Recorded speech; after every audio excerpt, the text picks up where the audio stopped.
नाम पर परिवार का कॉपीराइट की लड़ाई से।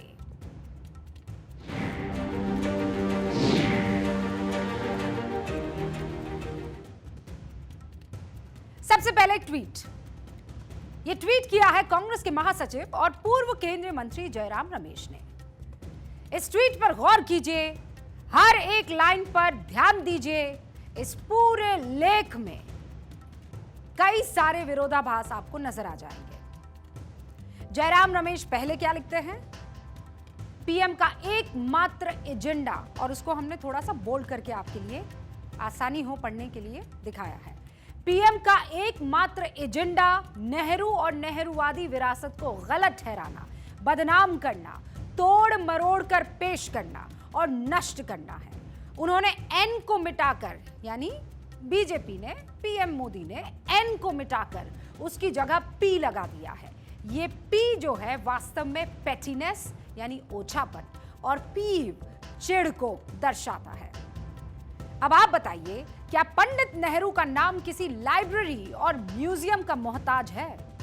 किसी एक संस्थान या संग्रहालय का नाम नेहरू जी की बजाय देश के सारे प्रधानमंत्रियों को समर्पित कर दिया जाए, जिसमें खुद नेहरू जी भी हैं, तो क्या नेहरू जी की विरासत खत्म हो जाएगी या उसे बदनाम कर दिया जाएगा?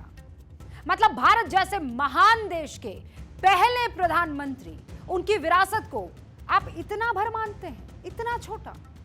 जयराम रमेश अपने ट्वीट में पी, जिसका इस केस में फुल फॉर्म है प्रधानमंत्री, जयराम जी को वो पी फॉर पेटीनेस यानी ओछापन दिख रहा है, पी फॉर पीव यानी चिढ़ दिखाई दे रहा है।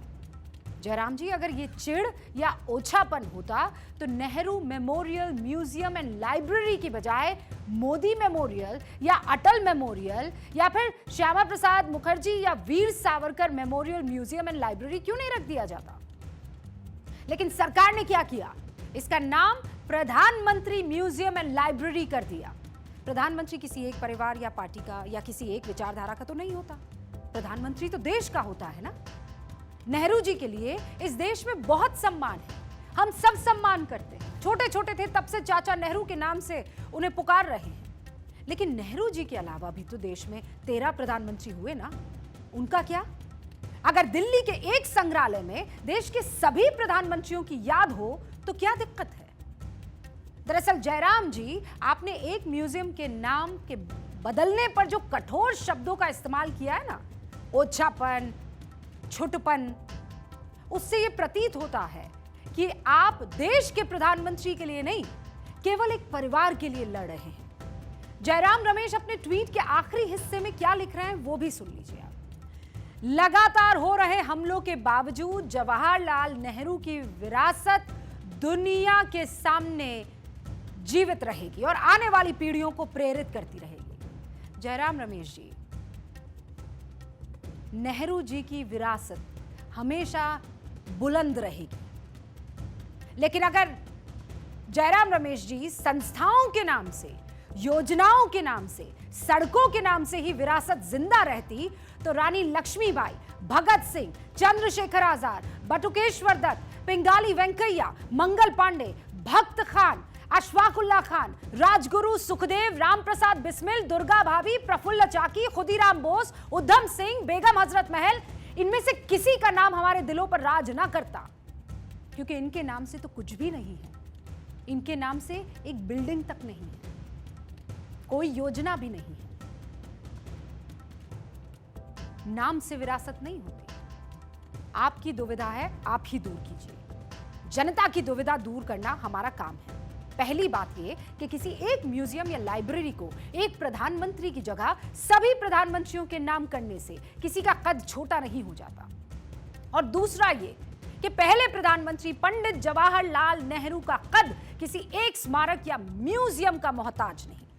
अब आप सोच रहे होंगे कि जयराम रमेश जी किसी स्मारक के नाम को लेकर इतना हंगामा खड़े किए हुए हैं क्योंकि 3 मूर्ति में स्थित Nehru memorial museum and library वाले कैंपस में कहीं ऐसा तो नहीं कि सच में कुछ गड़बड़ी कर दी है। लेकिन उस कैंपस में तो पहले से ही प्रधानमंत्री संग्रहालय बना दिया गया था।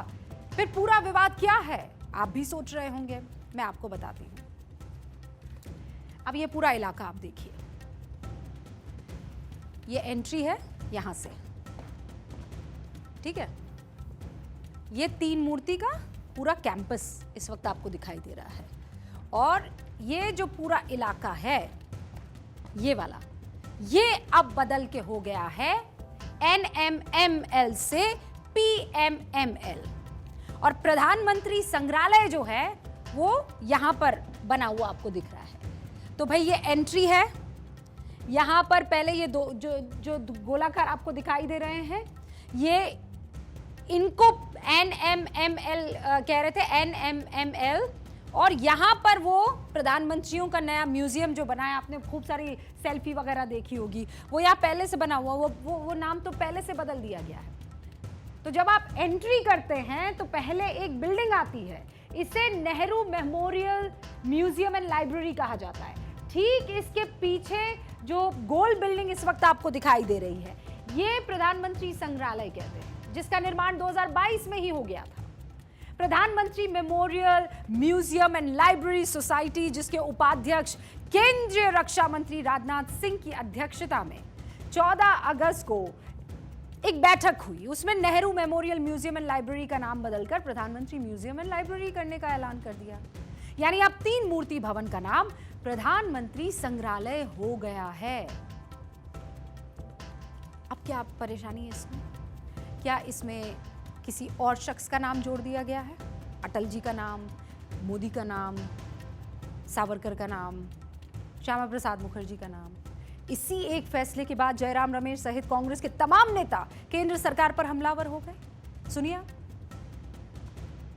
चाहे वो शास्त्री जी हो या इंदिरा जी हो या राजीव जी हो, शास्त्री जी और इंदिरा जी ने मिलकर हरित क्रांति लाए, श्वेत क्रांति आई, इस देश में टेलीकॉम और IT की क्रांति राजीव जी लाए। तो मैं बिल्कुल नहीं मानती हूं कि उन्होंने कोई कंट्रीब्यूशन नहीं किया, सबने किया, हर प्रधानमंत्री ने, चाहे कांग्रेस या गैर कांग्रेस। लेकिन एक ये जो वैमनस्यता और एक ये बदले की राजनीति से जिससे प्रेरित होकर प्रधानमंत्री जी काम करते हैं, जिस आजाद भारत के चुने हुए पहले प्रधानमंत्री को अपमानित करते हैं, अपशब्दों का प्रयोग करते हैं, वो मुझे लगता है कि राजनीति में एक गिरने की एक सीमा होनी चाहिए। वो उस सीमा को भी लांघ चुके हैं। जिस आदमी ने स्वतंत्रता संग्राम में एक युवा नेता को इतना योगदान दिया, आज उसी प्रधानमंत्री के रूप में जिसने इस देश को आज़ादी दिलाई, उस पंडित जवाहरलाल नेहरू का नाम बदलना एक कलंकपूर्ण अध्याय है नरेंद्र मोदी सरकार। कांग्रेस ने जिस मुद्दे को उठाया उस पर बीजेपी को पलटवार करना था। सियासत का यही दस्तूर है, कोई भी वार बगैर पलटवार के खत्म नहीं होता है। अब सुनिए आगे। कांग्रेस पार्टी और जयराम रमेश की सोच और नरेंद्र मोदी की सोच में एक बुनियादी अंतर है। वो एकमात्र सोचते हैं कि जो हैं वो नेहरू जी हैं, परिवार हैं। नरेंद्र मोदी बने तो उन्होंने भारत के सारे प्रधानमंत्रियों का उस नेहरू स्मृति भवन में आदर का स्थान दिया। मैं भी गया हूं। लाल बहादुर शास्त्री को क्यों नहीं स्थान मिला? न इंदिरा गांधी थे, न राजीव गांधी थे, न मोरारजी भाई थे, न चरण सिंह थे, न अटल बिहारी वाजपेयी थे, न I.K. गुजराल थे, न देवेगौड़ा थे। मोदी जी ने कहा जो भी भारत का प्रधानमंत्री है सबको स्थान मिलेगा। अभी तक मोदी जी ने स्वयं का अपना नहीं लगाया है। यह है मोदी जी की सोच।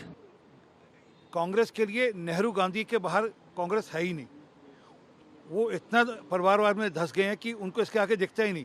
नरसिम्हा राव, लाल बहादुर शास्त्री, गुलजारी लाल नंदा, उनके अलग अलग समय पे अलग अलग प्रधानमंत्री कांग्रेस करे हैं, परंतु उनकी चर्चा चिंता नहीं करेंगे। घूम फिर कर नेहरू और गांधी परिवार की करेंगे। और प्रधानमंत्री ने अच्छा काम किया है कि वहाँ पर सब प्रधानमंत्रियों की जानकारी है। अब वो प्रधानमंत्री संग्रहालय हो गया, यहाँ पर देश में जितने अब तक के प्रधानमंत्री हैं उनकी जीवनी है। इसका तो कांग्रेस को स्वागत करना चाहिए। उसमें कांग्रेस के भी प्रधानमंत्री हैं और ज़्यादातर तो कांग्रेस के ही प्रधानमंत्री। और जैसा हमने कहा था ना कि अगर मन में किसी की कोई दुविधा है तो वो साफ करे। हमें अगर जनता के मन में कोई दुविधा है तो वो फैक्ट से क्लियर करने होंगे। सियासत से इतर आज जरूरत इस बात को जानने की है और समझने की है कि इस देश में क्या सच में नेहरू की विरासत को खत्म करने की कोई साजिश हो रही है। और इसीलिए हमारी टीम ने नेहरू जी के नाम पर जो जो संस्थाएं हैं उसकी जानकारी इकट्ठा करनी शुरू कर दी। जाहिर है इंफॉर्मेशन टेक्नोलॉजी के इस युग में कोई जानकारी छूट तो सकती नहीं है। पंडित जवाहरलाल नेहरू 17 साल तक देश के प्रधानमंत्री थे और हम इनको अदब से सलाम करते हैं। पंडित जवाहरलाल नेहरू 17 साल तक देश के प्रधानमंत्री रहे। इन 17 सालों में उन्होंने देश के लिए बतौर प्रधानमंत्री जो भी किया उसके लिए देश कृतज्ञ है और एक कृतज्ञ राष्ट्र के तौर पर हमने अपने पहले प्रधानमंत्री के नाम पर इतनी परियोजनाओं और योजनाओं का नाम रखा जिसकी गिनती अगर मैं आज करने लग जाऊं तो पूरा बुलेटिन उसमें निकल जाएगा। और अगर आपको यकीन नहीं होता है तो मैं कुछ पढ़ लेती हूं आपके लिए, और ये सामने भी है। Jawaharlal Nehru university, Jawaharlal Nehru stadium, Jawaharlal Nehru port authority, Jawaharlal Nehru technological university, Jawaharlal Nehru post graduate medical education and research Puducherry, Jawahar बाल भवन, Jawaharlal Nehru museum, Jawaharlal Nehru national urban renewal mission. मतलब पूरा बुलेटिन खत्म हो जाएगा, इसीलिए आपको बस ये कुछ ही नाम गिन के मैंने सुनाए हैं, बाकी आप स्क्रीन पर पढ़ लीजिए। एक के बाद एक ये नाम आपको दिखते रहेंगे। यानी लगभग देश के तमाम राज्यों की राजधानी में पंडित जवाहरलाल नेहरू के नाम पर कुछ ना कुछ तो जरूर है। अब पंडित नेहरू को इतना सम्मान इस देश ने दिया तो हमें लगा कि नेहरू के साथ देश के अन्य 13 प्रधानमंत्रियों को भी वही सम्मान मिला होगा। भाई ऐसा थोड़ी हो सकता है, प्रधानमंत्री हैं। अपने युग में एक प्रधानमंत्री ने कुछ देश को दिया तो आने वाले युग में या दूसरे किसी कार्यकाल में उस प्रधानमंत्री ने कुछ और दिया होगा।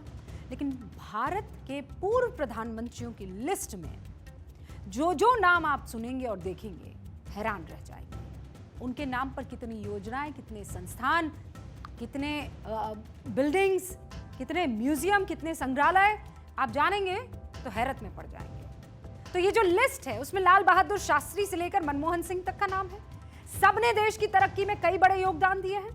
तो पंडित नेहरू के निधन के बाद भारत के प्रधानमंत्री बने लाल बहादुर शास्त्री, वही शास्त्री जी जिन्होंने पाकिस्तान को 1965 की जंग में लाहौर तक खदेड़ दिया था।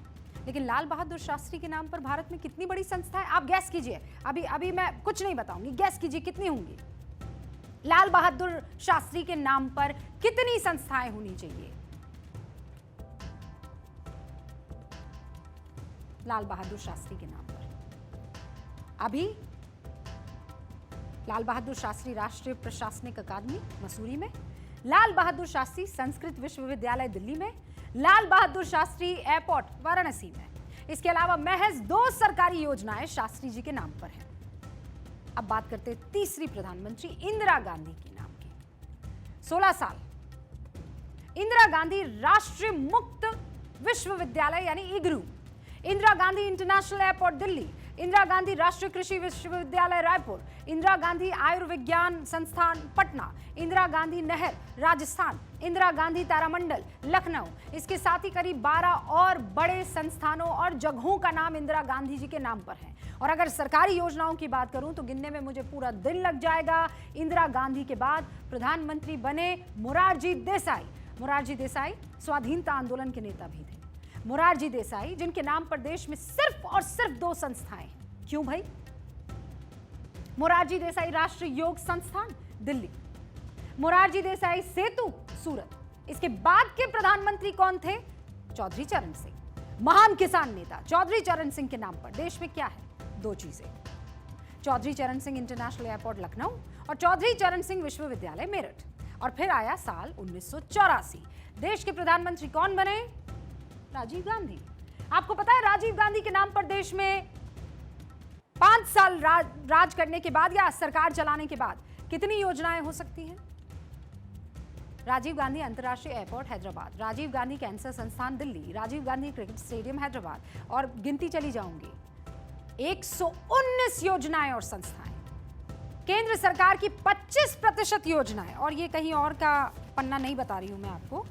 लोकसभा अनस्टार्ड क्वेश्चन था, यशवंत सिन्हा ने ये क्वेश्चन रेज किया था regarding the name of schemes after eminent personalities, और उसमें ये लिस्ट जो मेरे पास है उस लिस्ट में लगभग 58 नाम है, और उन 58 नामों में से जो ज्यादातर नाम है लगभग 25% केंद्र सरकार की 25 जो योजनाएं हैं वो राजीव गांधी के नाम पर है। 25% माफ कीजिएगा, ये 25% योजनाएं राजीव गांधी के नाम पर थी 2012 के आंकड़ों के मुताबिक। ये मैं आपको बता रही हूं, और ये कांग्रेस सरकार का ही आंकड़ा था। इसके बाद कौन आया? वीपी सिंह, चंद्रशेखर। ये दो अलग अलग, वीपी सिंह और चंद्रशेखर देश के प्रधानमंत्री दोनों बने अलग अलग टाइम पर। दोनों के नाम पर कोई सरकारी योजना या संस्था नहीं है। यानी गांधी और नेहरू परिवार के नाम पर देश भर की राज्य और केंद्र सरकार और इमारत, संस्थान, म्यूजियम सबको अगर मिला दिया जाए तो करीब 600 सरकारी योजनाओं का नाम राजीव गांधी, इंदिरा गांधी और पंडित नेहरू के नाम पर है। ये तो सिर्फ सरकारी आंकड़े हैं। अगर इसमें प्राइवेट संस्थान के नाम को मैं जोड़ दूं तो यह आंकड़ा 1500 के पार चला जाएगा। जबकि देश के बाकी 11 प्रधानमंत्रियों के नाम पर जो संस्थाएं हैं और सरकारी योजनाएं हैं, उनके आंकड़ों को अगर जोड़ूं तो देख लीजिए आंकड़ा 100 भी नहीं हो पाएगा। ये दोनों तरफ ये तुलना के लिए आपके सामने रखा है मैंने। बाकी सारे प्रधानमंत्री एक तरफ, इनके नाम पर कितनी योजनाएं हैं? 100 से भी कम योजनाएं हैं, संस्थाएं हैं। यहां पर ये 3 नाम आपके सामने रख रही हूं, इंदिरा गांधी, नेहरू जी, राजीव गांधी। इन तीनों के नाम पर 600 सरकारी योजनाएं और संस्थाएं। क्या यह देश के साथ अन्याय नहीं है? बताइए आप मुझे।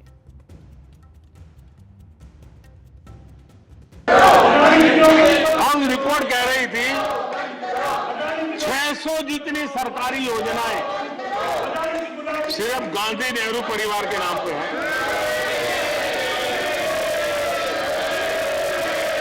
आदरणीय सभापति जी,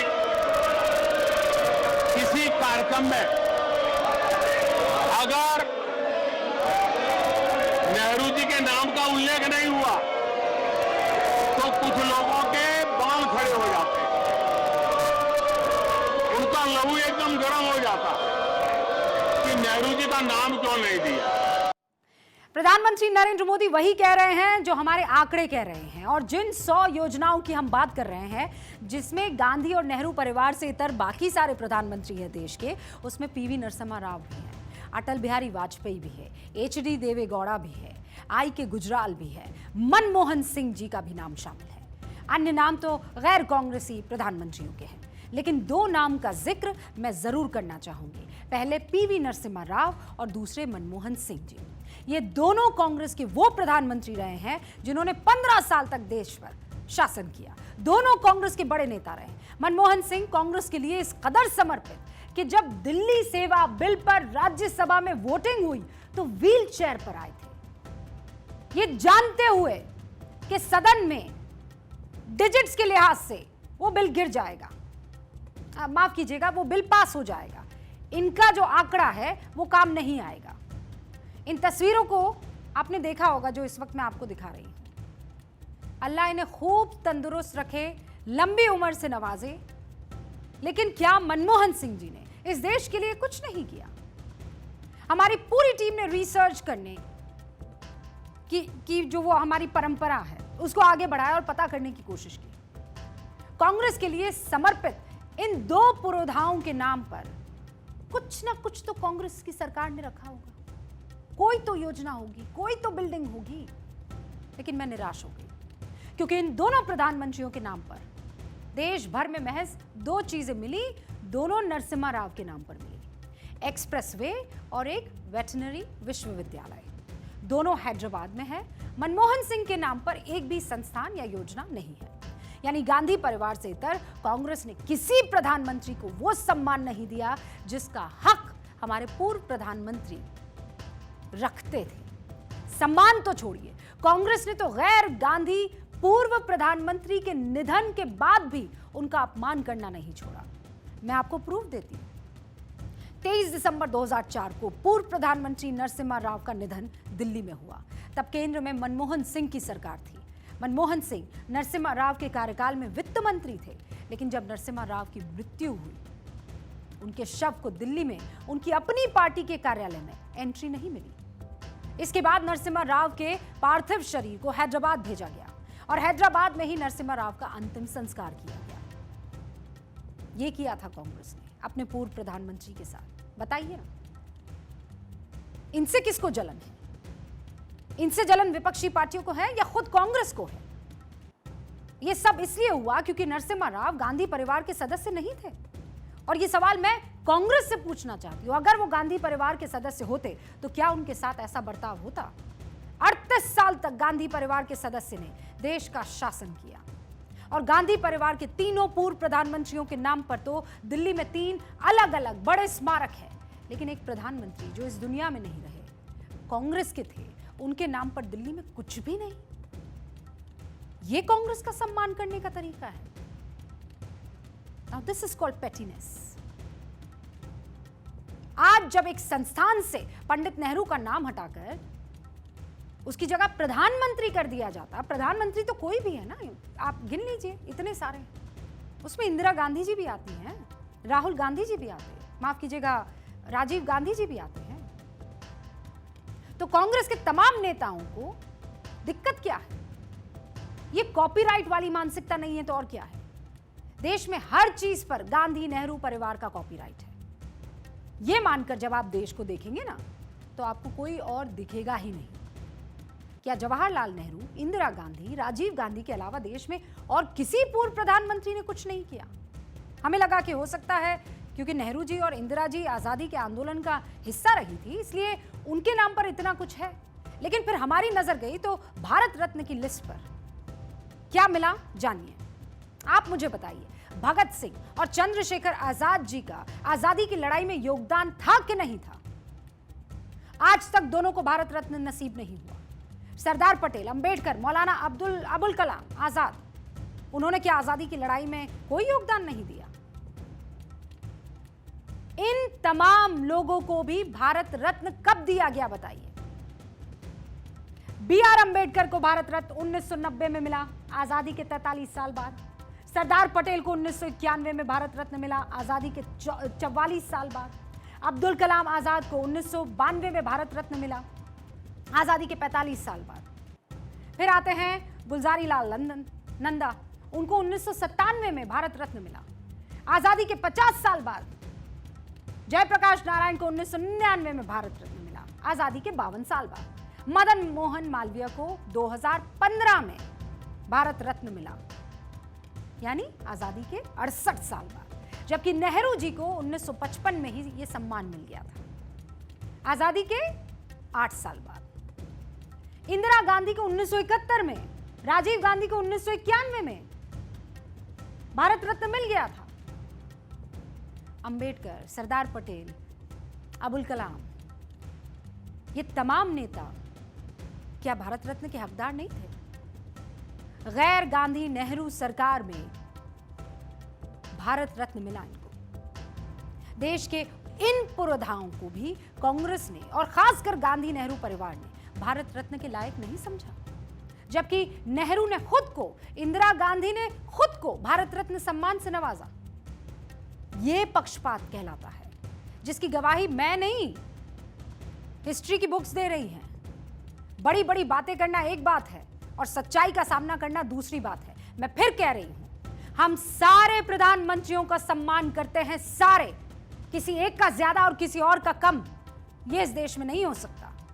कुछ लोग जन्म से महान होते हैं, कुछ लोग कर्म से महान होते हैं और कुछ लोगों पर महानता थोप दी जाती है। अगली बार जब आप किसी की महानता की चर्चा करें ना, तो यह देख लीजिएगा कि वो इन 3 में से किस श्रेणी में आते हैं।